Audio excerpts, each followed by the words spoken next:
If you'll come down here, I'll show you how I process the wood. My name is David Vincelette. I lived here since 1980 when I came up here to go to school, to go to Dartmouth. So I've been here 34 years.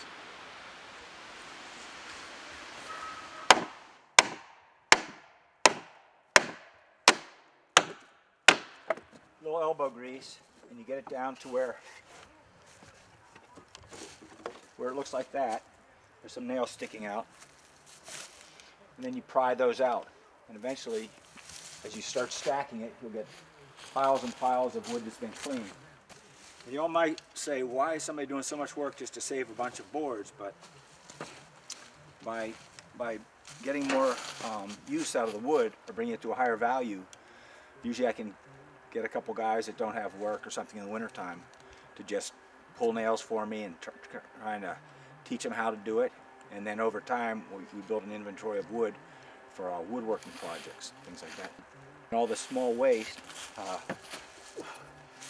is divided. If it's really small, it goes in a waste can where it goes to my kids' house because they just have a tiny little wood stove. Let me take you down to the bonfire pit. I often rent to kids down here who are active on campus, and some came to me and said, Dave, they want to build some shanties to protest against apartheid. And I said, well, I got tons of materials, and I have a rule that if somebody comes and asks me, I try to help them. I just said, sure, I can come down. They came down, picked out a bunch of, I think it was like mostly plywood for walls and some windows and doors and stuff like that. I never thought much about it, but then a few years later, somebody was talking and they said, oh, we're coming down to Shantytown tonight. I said, oh, where's Shantytown? They said, you know, your place. The more interesting thing to me is we've had several Indian, from India, tenants, and they said Shanty also means peace. So when they saw Shantytown, they thought of it, they weren't sure if I realized that also meant peace town.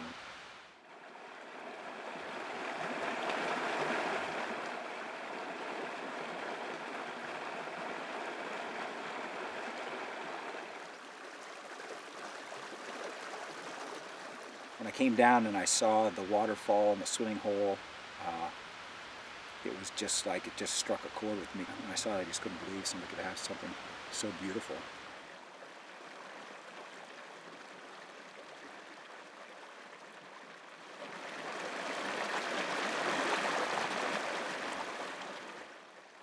Any discussion on Article 6?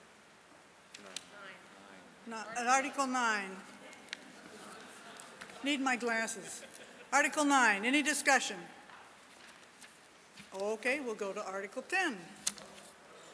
Oh, okay. Hi. State your name, please. My name is David Vincelette, and I live in Hanover. I've lived here for about 32 years. And I'm concerned about the conservation group because right now I'm facing foreclosure on my home, and I'm being called by the Upper Valley Land Trust and conservation people telling me that they want to purchase my land and bail me out and force me off the land next to it. The town has already forced me off other land that I own, polluted me off the property, torn down my second home, removed all of my papers and effects, all my military uniforms, and yet there hasn't been a word from any member of this community, not a word.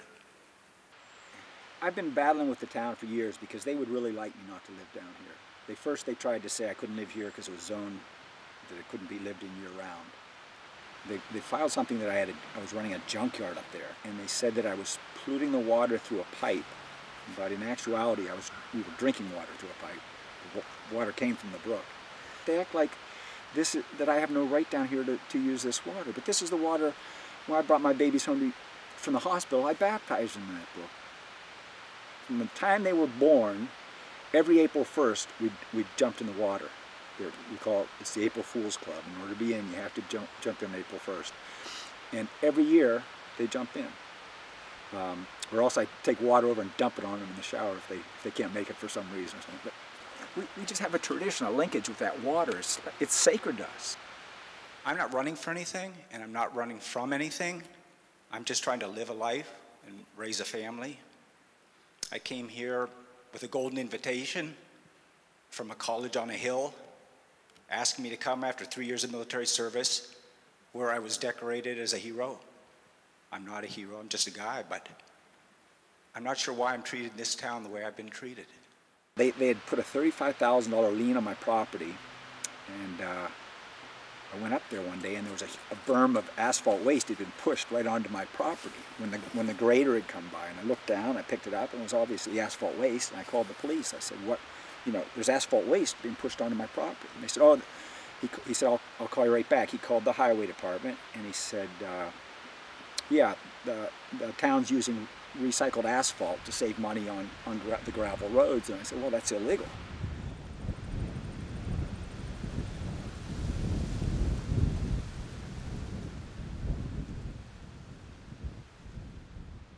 None of this material is allowed to go into state water, okay? But the painted stuff and the fresh asphalt, and that isn't even allowed to go on the roads, okay? You're not allowed to degrade people's in-stream uses, which like drinking or swimming or bathing or fishing. You're not allowed to degrade those waters. So there's no permissible amount to put in there.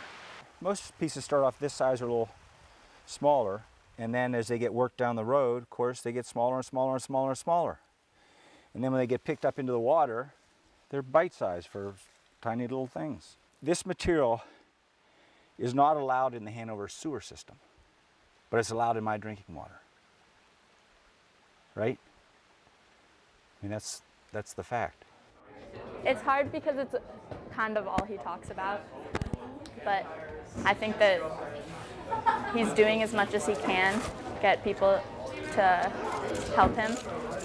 I definitely have a closer relationship with him than any of my other family members. Like, I'm definitely my dad's daughter. I feel really close with him.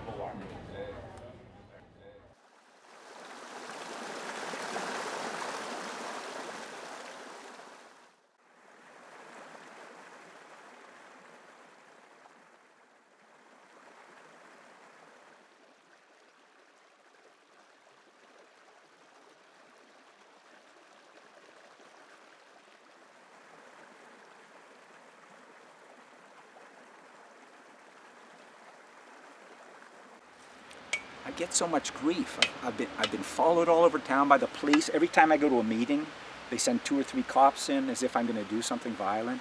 They've created the myth that I'm this violent person. They've testified in court that I'm very violent, even though I've never been involved in any kind of legal problem from any violence whatsoever. You know, when Dartmouth and Hanover talk about asphalt waste, they say they're recycling it, right?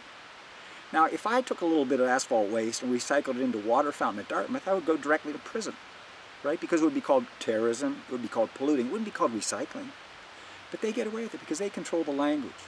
Everybody said, well, Dartmouth wouldn't do anything wrong, you know? So nobody even looks. He does come off in a kind of a scary way, and I understand that they probably saw him like that. I don't think my dad would intentionally hurt any of them. It's important to get to know him before you judge him from just the way that he kind of holds himself or he dresses or anything like that, because he's a really highly educated and great guy. He knows what he's talking about, and he deserves a chance just like everybody else.